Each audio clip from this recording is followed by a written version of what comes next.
बहुत समय पहले की बात है।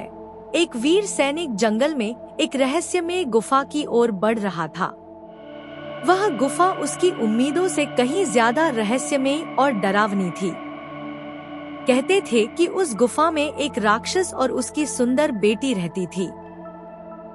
सैनिक ने सोचा, अगर मुझे राजा की हत्या का रहस्य जानना है तो मुझे इस गुफा में जाना होगा। गुफा के भीतर घुसते ही उसे दो औरतें मिली। एक औरत थी जो बहुत सुंदर थी और उसके चेहरे पर एक रहस्यमयी मुस्कान थी।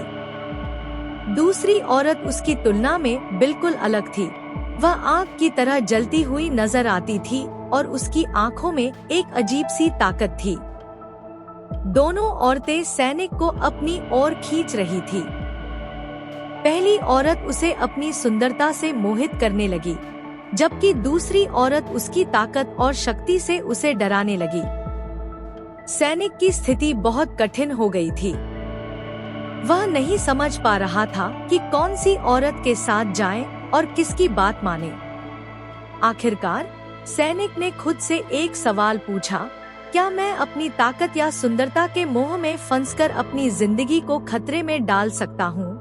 उसने सोचा, यह वह समय है जब मुझे अपनी समझ और दिल से सही फैसला करना होगा। वह धीरे धीरे गुफा से बाहर निकल आया और पाया कि इस गुफा ने उसे एक महत्वपूर्ण सीख दी थी। मोह और शक्ति दोनों ही इंसान को गलत रास्ते पर ले जा सकते हैं, लेकिन सही निर्णय और आत्मविश्वास ही जीवन की सच्ची राह दिखाते हैं। सैनिक वापस अपने घर लौट आया और उसने कभी भी मोह और शक्ति के चक्कर में नहीं फंसा।